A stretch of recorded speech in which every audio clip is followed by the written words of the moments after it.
रमेश कभी एक सफल व्यवसायी था। उसकी मेहनत और लगन ने उसे एक सुखद जीवन दिया था। लेकिन एक दुर्भाग्यपूर्ण वर्ष में सब कुछ बिखर गया। गलत निवेशों और बाजार के झटकों ने उसे कंगाल कर दिया। दोस्त दूर हो गए और परिवार का सहारा भी कम हो गया। अकेला और टूटा हुआ वह खुद को एक असफल इंसान मानने लगा। एक शाम जब निराशा ने उसे पूरी तरह घेर लिया तो उसने अपनी जिंदगी खत्म करने का फैसला कर लिया। जब वह शांत सड़कों पर चल रहा था तो एक छोटे से रेडियो की दुकान से आती हल्की आवाज ने उसका ध्यान खींचा। वह एक पादरी की आवाज थी। यीशु ने कहा, हे सब परिश्रम करने वालों और बोझ से दबे लोगों, मेरे पास आओ, मैं तुम्हें विश्राम दूंगा। इन शब्दों ने उसके दिल को छू लिया। एक अनदेखी ताकत ने उसे उस सड़क किनारे बैठा दिया और वह ध्यान से सुनने लगा। उसकी आंखों से आंसू बहने लगे। उसने धीमे स्वर में एक सरल प्रार्थना की, मदद और शांति की गुहार लगाई।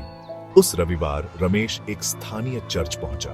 वहां के लोगों की गर्मजोशी और दया ने उसे चौंका दिया। हर हफ्ते वह वापस जाने लगा और उसके दिल में आशा की रोशनी फिर से जल उठी। नए विश्वास के साथ उसने अपनी जिंदगी को फिर से बनाने का निर्णय लिया।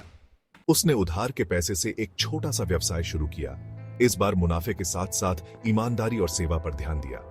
धीरे धीरे उसकी मेहनत रंग लाई। उसका व्यापार फिर से फलने फूलने लगा और वह आर्थिक रूप से स्थिर हो गया। इसी सफर में उसकी मुलाकात अंजलि से हुई, जो उसकी तरह एक विश्वास पात्र थी। दोनों ने शादी कर ली और जल्द ही उन्हें एक बेटे का आशीर्वाद मिला।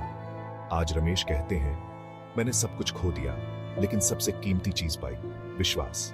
परमेश्वर के साथ टूटी हुई जिंदगी भी फिर से संवर सकती है। अब रमेश अपने व्यवसाय को ईमानदारी से चलाते हुए अपनी कहानी साझा करते हैं, इस उम्मीद में कि शायद यह किसी और की जिंदगी में भी आशा की किरण बन सके।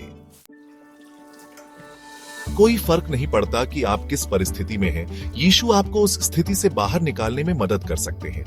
उनके पास जाएं और वे आपको नई आशा और नई दिशा देंगे। मोक्ष की प्रार्थना।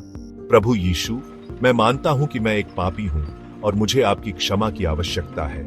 मैं विश्वास करता हूं कि आप मेरे पापों के लिए मरे और तीसरे दिन जी उठे।